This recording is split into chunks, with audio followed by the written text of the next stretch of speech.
Hai, perkenalkan nama saya Miranda Elisa Brusmiring, MPM 21110045 dari Prodi Pendidikan Bahasa dan Sastra Indonesia, Fakultas Keguruan dan Ilmu Pendidikan dari Universitas AKBP Numansen, Medan. Di sini saya akan menjelaskan tentang pendekatan dari sebuah puisi yang berjudul Ibuku Dahulu karya Chairil Anwar. Di sini saya akan menjelaskan untuk memenuhi tugas akhir dari mata kuliah kajian puisi dari Ibu dosen Ibu Renita Saragi, SPD MPD. Semoga video ini bermanfaat bagi kita semua. Dalam kita kenal pendekatan ada 4 yang berada pada pendekatan yang dikemukakan oleh Abram pada tahun 1953. Dia menyebutkan untuk memahami karya sastra itu dengan 4 pendekatan, yaitu pendekatan mimetik, pendekatan ekspresif, pendekatan pragmatif, dan pendekatan objektif.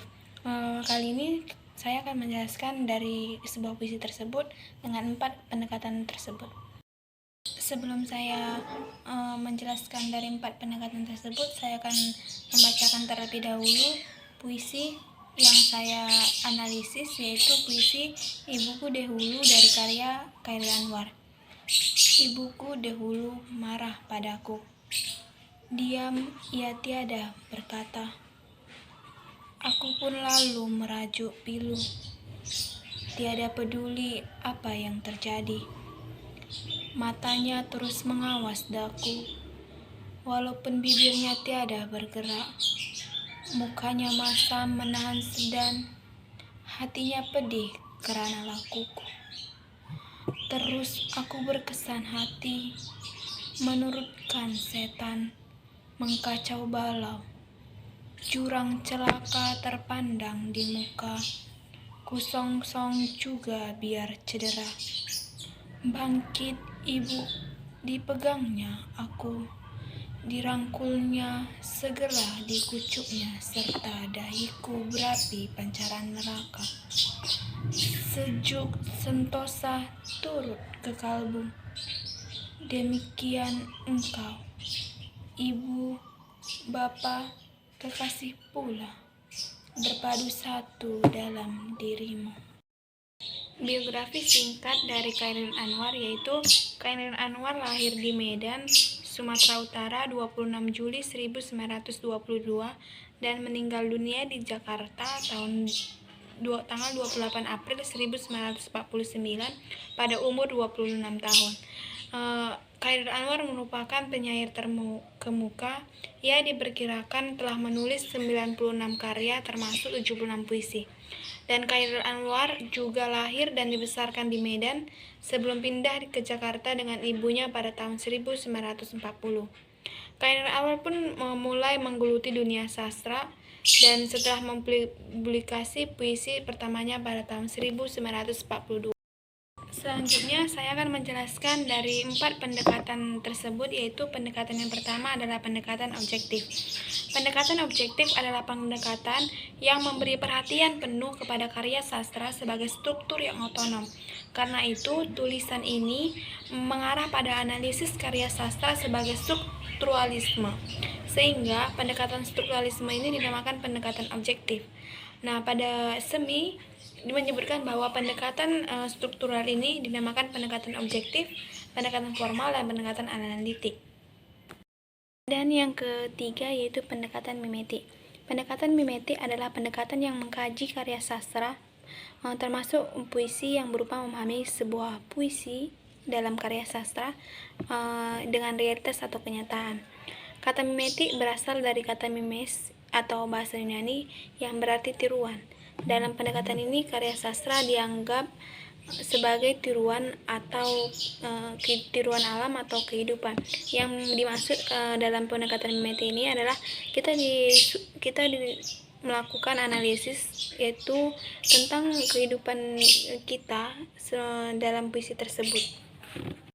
Dan yang keempat yaitu pendekatan yang terakhir, yaitu pendekatan ekspresif, di mana pendekatan ekspresif adalah pendekatan karya sastra dengan jalan menghubungkan karya sastra dengan pengarangnya. Pendekatan ekspresif menitik beratkan pengarang dengan orientasi ekspresif, memandang karya sastra sebagai ekspresi, luapan, ucapan, perasaan sebagai hasil imajinasi pengarang, pemikiran-pemikiran dan perasaan. Artinya, sebuah karya sastra pada pendekatan ekspresif ini adalah apa yang terjadi di dalam hati pengarang, apa yang menjadi beban dalam hati pengarang, apa yang menjadi pikiran-pikiran dalam pengarang akan dicurahkan dalam sebuah puisi. Kita akan mencari apa yang dimaksud dari puisi tersebut, apa yang menjadi luapan dalam puisi tersebut yang disampaikan pengarang kepada pembaca sebagai bentuk ucapan keluh kesah pengarang kepada pembaca untuk di dalam kehidupan nyata yang terjadi dalam kehidupan sehari-hari si pengarang. Kita akan menganalisis karya tersebut. Saya sudah menjelaskan arti dan maksud dari pendekatan dari yang dikemukakan tersebut, yaitu pendekatan pragmatik, pendekatan ekspresif, pendekatan mimetik, dan pendekatan objektif.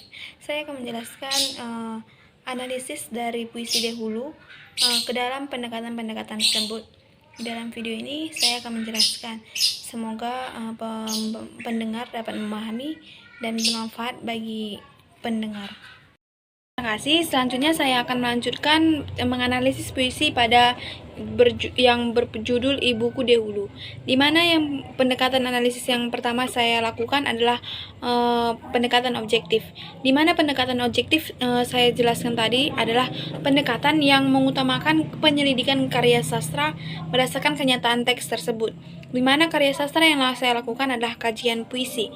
Di mana kajian puisi ini yaitu Ibuku Dahulu. Pendekatan yang saya dapat pada pendekatan objektif, kan tadi pendekatan objektif merupakan pendekatan berdasarkan kenyataan dalam hidupnya. Nah, di sini di kalimat pertama dikatakan bahwa ibuku dahulu marah padaku, diam tiada berkata, aku pun lalu merajuk pilu, tiada peduli apa yang terjadi.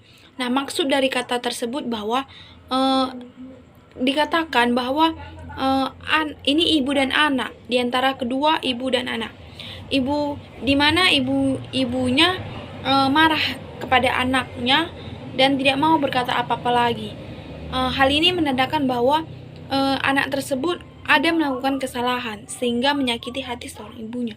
Nah, tetapi anak ini pun tidak peduli apa yang terjadi dengan ibunya. Itu yang menjadi kepada kalimat yang pertama. Dan yang kedua, matanya terus mengawas daku walaupun bibirnya tidak bergerak. Mukanya masa menahan sedan, hatinya pedih karena lakuku.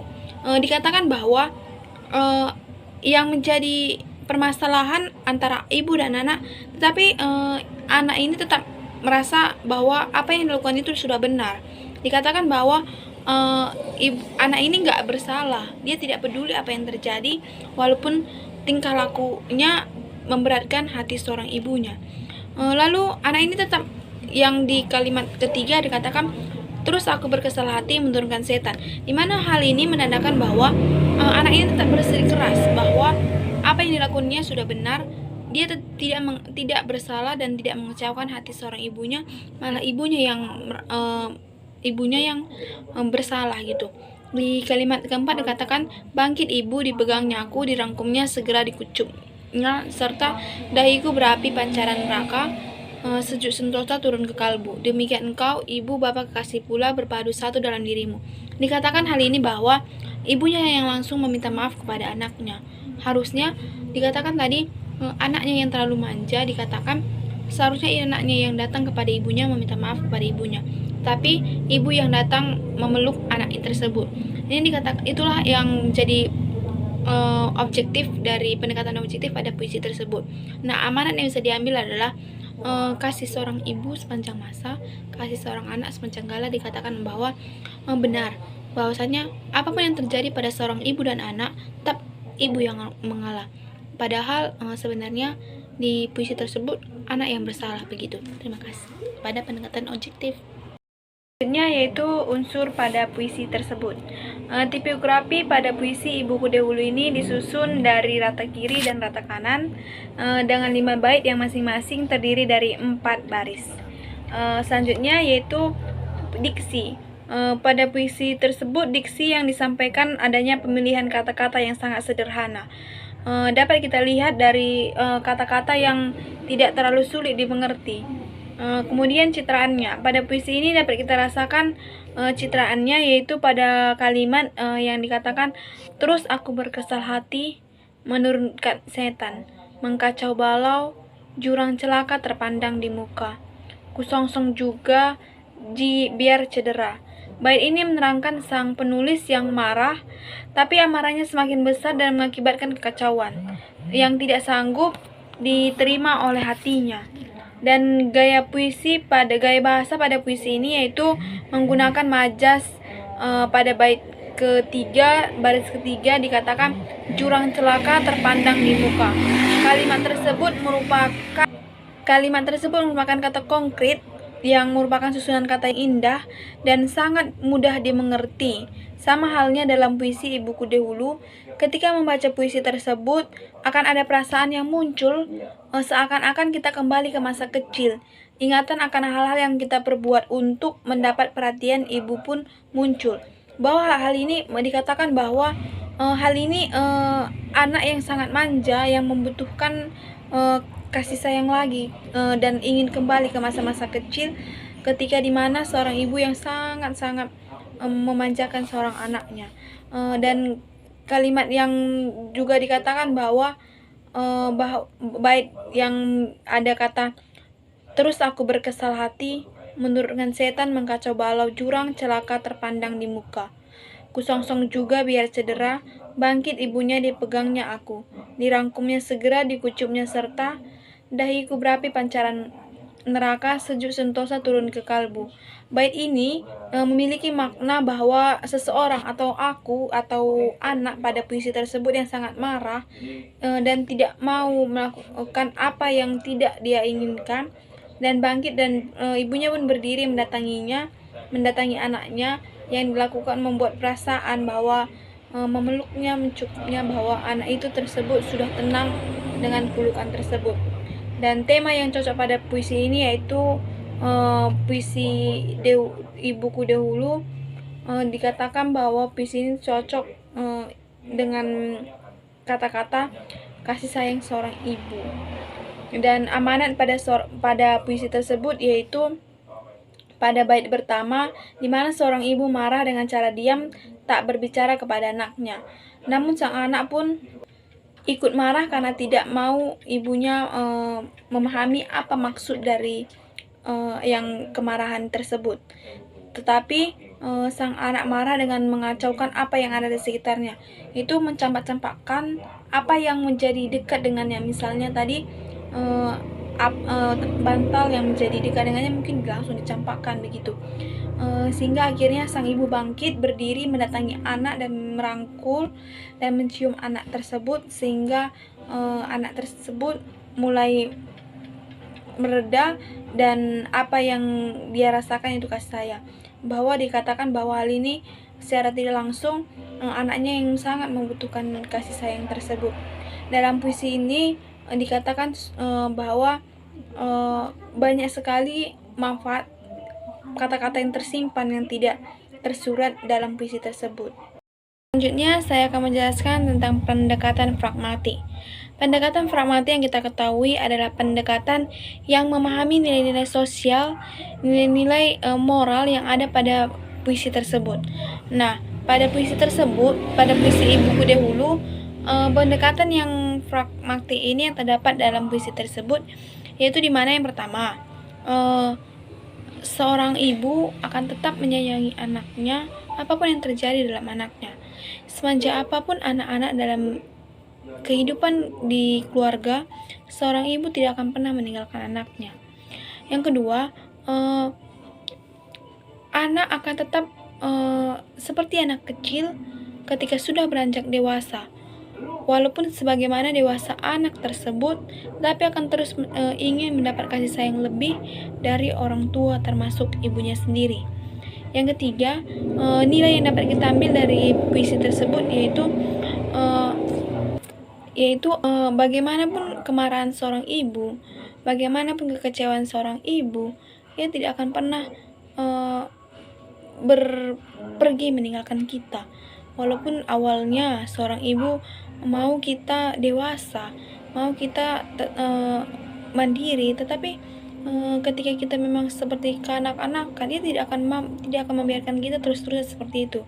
Yang keempat, dia akan selalu menopang kita. Ibu akan selalu menopang kita, dipegangnya, dirangkumnya kita, apapun yang terjadi dalam kehidupan kita, dia tak akan pernah meninggalkan kita. Yang kelima, bagaimana seorang kekasih menyayangi kita, ibu akan tetap nomor satu di dalam hidup kita. Jadi kesimpulannya, tetap sayang ibu kita, tetap menghargai ibu kita. Apapun yang terjadi dalam diri kita, ibu adalah penolong satu-satunya yang terbaik di bumi ini. Terima kasih.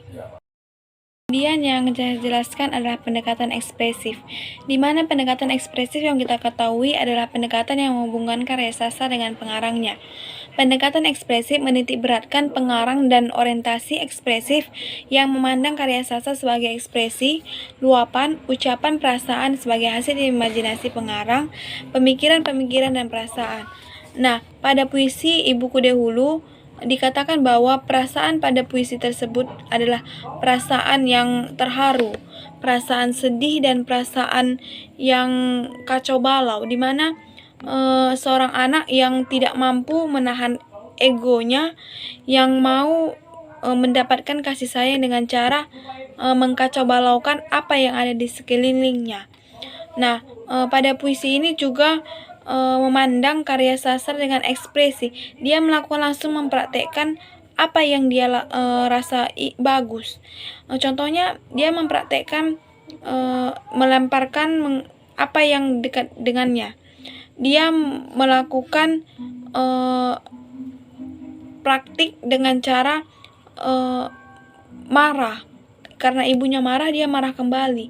Jadi pada puisi tersebut adanya alur yang saling berkaitan antara seorang ibu dan seorang anak. Nah, yang kemudian di mana pada puisi tersebut adanya imajinasi pengarang, yaitu pemikiran-pemikiran pengarang, di mana pemikiran pengarang ini untuk mendapatkan puisi tersebut adalah apa yang dialami pengarang ini sebenarnya itu yang diluangkan oleh pada puisi tersebut. Jadi yang saling berkaitan, di mana pengarang tetap menjadi apa yang menjadi pengalaman seorang penulis disampaikan lewat puisi. Jadi dalam pada puisi tersebut adanya ekspresi yang sangat-sangat terdalam dari pengalaman penulis. Untuk yang terakhir yaitu pendekatan mimetik, di mana yang saya jelaskan sebelumnya, yaitu pendekatan mimetik merupakan pendekatan yang mengkaji menitik beratkan pada hubungan karya sastra dengan kenyataan di luar karya sastra, di mana pada puisi Ibuku Dahulu tersebut yaitu kritik sosial yang ingin ditampilkan pengarang dalam cerita ini adalah di mana seorang anak yang pengen sangat dimanja oleh seorang ibu, walaupun di tengah anak ini sudah beranjak menuju dewasa. Selain itu munculnya anggapan bahwa untuk mendapat kasih sayang lebih dari orang tua, yaitu dengan cara membuat seorang ibu itu marah. Seperti pada ayat beberapa bait tersebut dikatakan bahwa anak tersebut marah dulu untuk mendapat kasih sayang pada orang tuanya. Tapi dibutuhkan pula selembar keterangan atau identitas untuk menyatakan bahwa anak tersebut harus memang benar-benar marah kepada ibunya. Nah, untuk itu pada kegagalan tersebut yang sangat masih kurang adanya informasi yang jelas bahwasanya apa yang menjadi alasan anak ini untuk merajuk. Jadi apapun yang menjadi alasan dalam merajuk, ibu ini tetap fokus pada anak dan merangkumnya walaupun dengan hati yang sangat kacau karena anak ini terlalu manja. Nah, hal ini menandakan bahwa perasaan-perasaan yang ditampilkan pengarang sebagai bentuk kasih sayang seorang ibu dengan cara memberikan bentuk luar biasa, memeluk dan menciumnya. Pada bagian pertama sudah saya jelaskan biografi dari seorang pengarang puisi ini, yaitu Khairil Anwar yang berjudul Ibuku di Hulu sudah saya jelaskan, dan jika ada salah kata saya mohon maaf. Sekian dari video saya. Kesimpulannya, ada 4 pendekatan dalam menganalisis sebuah puisi, yaitu pendekatan objektif, pragmatik, ekspresif, dan pendekatan mimetik. Dalam pendekatan ini ada berbagai macam perbedaan dari setiap karya sastra dalam pendekatan ini. Untuk itu, mari kita sama-sama belajar dan memahami maksud dari setiap puisi yang disampaikan penulis kepada pengarang, yang disampaikan penulis kepada pembaca, untuk kita dapat memahami apa maksud dari setiap puisi yang disampaikan kepada kita sebagai pembaca. Untuk itu, untuk lebih jelasnya, apapun yang disampaikan dalam sebuah puisi tersebut, semua kita dapat memahaminya dengan mempelajari pendekatan-pendekatan yang ada dari pendekatan tersebut. Dari pendekatan tersebut kita dapat memahami setiap apapun yang disampaikannya. Untuk itu, sekian dari video saya. Jika ada salah kata dalam video saya mohon maaf dan saya mengucapkan terima kasih. Semoga video ini dapat bermanfaat bagi kita semua. Jika ada salah kata dalam video saya menerima kritik dan saran kepada teman-teman untuk video yang lebih baik ke depannya. Terima kasih. Sampai jumpa.